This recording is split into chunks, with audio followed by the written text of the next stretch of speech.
Hello and welcome to Mountain Aromatics.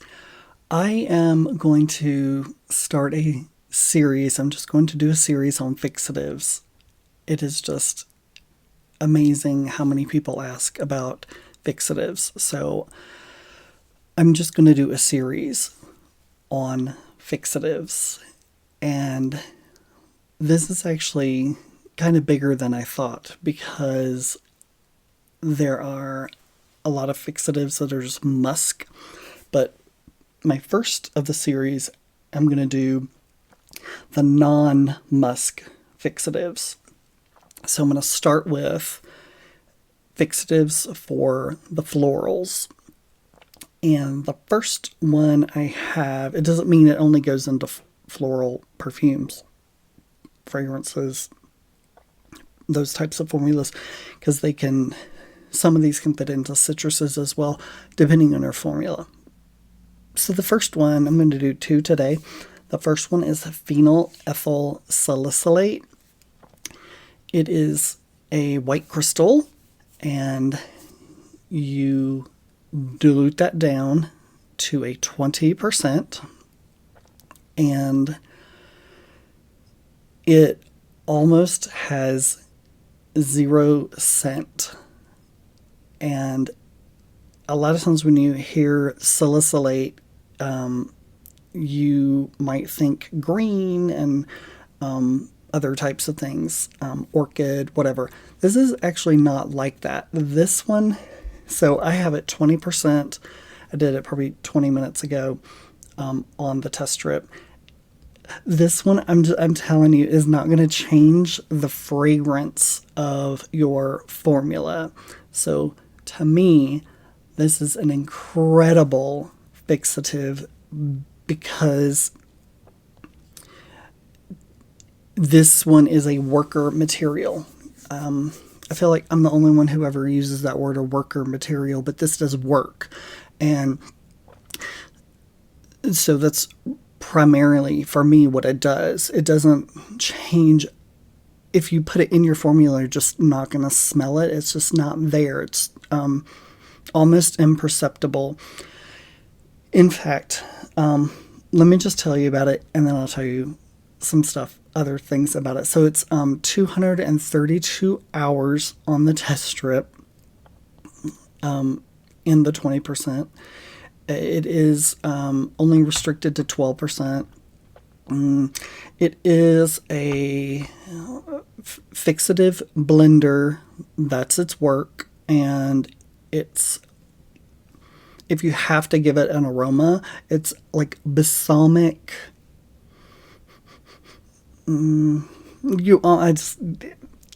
People are going to get this and go, I can't smell a thing. I don't smell anything. This is one you're going to have a very, very neutral, zero aroma room. One of the first things you smell of the day, or the first thing you smell of the day when your nose is clear.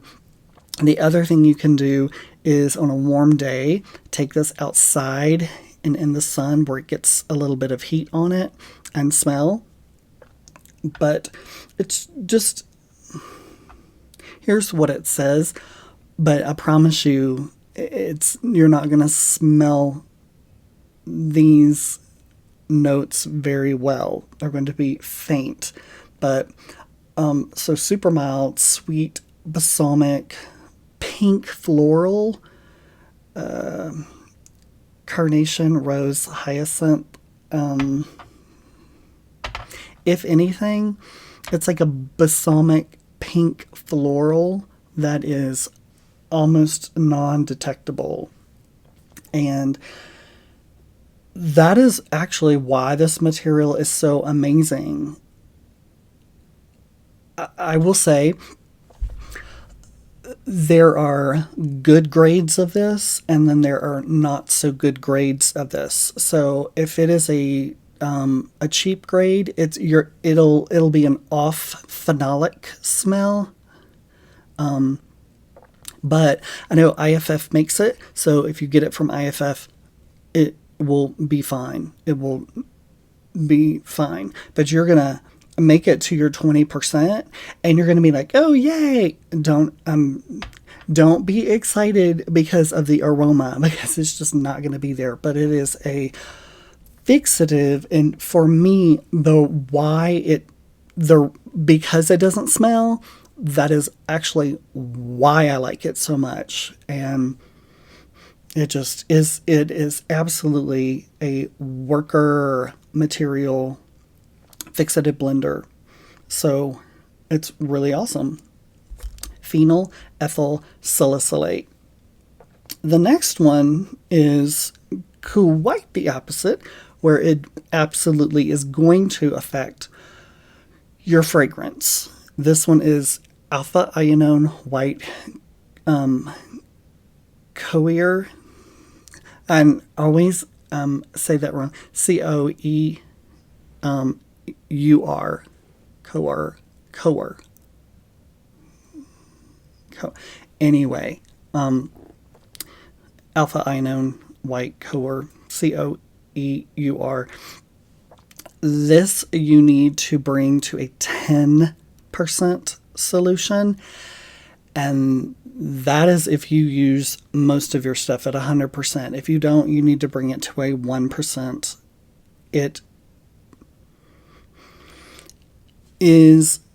It's not a projection. So it's not an aldehyde like that, but because this is a base note, and it is, it's pretty complex. There is wood, there is orris, there is iris, there is I don't know why I see the flower. It'll come to me in a second. But this one is going to be obviously a long lasting, because this is a fixative and a, I'm not going to say a blender. It is balsamic. It's somewhat of a sweet, not candy sweet. It is, if there's a candy sweet, it's the complete opposite of the sweet and being sweet. So it's like a deeper sweet. This one, it is going to change your fragrance. So this one, the interesting thing about the alpha ionone is it goes well in masculine formulas, your typical masculine formulas, even though it has a floral note in there. And yeah. So because it really blends the wood, it pulls together your wood and your florals. That's what this does, along with extending the wood note, extending the floral note as well. So a beta ionone, this is the alpha. The beta ionone has more of like the raspberry ketone and like the fruit raspberry in it, a little bit of red. This one to me is a little bit more brown because of the wood, if I give it colors.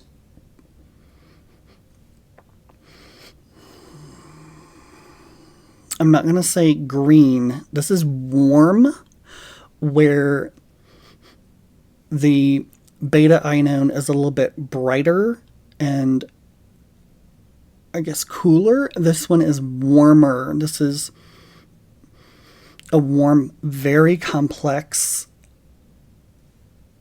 and you're going to need to use this in a it's restricted at 15%. You'll never use it. Oh my gosh, you can't even do 1% of your formula, cannot even be this. So you will use this, obviously you'll use it at a 1% or like a 10%.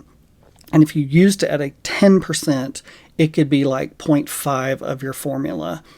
and it's going to come through. So this is just one of those background notes that you want to use that's going to pull your wood and pull your florals together. And absolutely, and we go with citruses. Even if you had a citrus wood formula, this could be at a really low percentage of your fragrance and bring out something that people can't figure out. Like, what if there's something else in there that is just amazing, that's just pulling this wood and this citrus with a tiny bit of floral in there, pulling it all together. I can't figure out what it is, and this would be your secret weapon, but it's a fixative. So I just gave you two pretty opposites for floral fixatives. So I hope that was helpful, and I will continue my series on fixatives and floral fixatives, and then we'll later move on into other fixatives. Like, I'll do a whole series of musk fixatives. But if you like this, please subscribe. I know a lot of you watch and you are not subscribed. And so if you'll please, that's just a way to support, is just subscribe and just click the like button. And that really helps me out. And if you have one of these, let me know in the comments how you use either one of these, or if you have ideas of, oh my gosh, this is my favorite fixative for florals. Put that in the comments and let me know and let others know in our community what fixatives for florals that are non-musk that you think I should go over, and the ones that are your favorites. And yeah, that would be really helpful. That'd be awesome. So thank you so much. Spring is kind of coming. Of course, we had snow just the other day, and we're going to get snow again, and we're under a winter advisory for tonight here in Denver. But I love the cold, and I'd rather have snow than fires coming up this summer. So I'll take all the snow I can get. I appreciate you watching, and I will see you soon on this fixative series. Have a good day.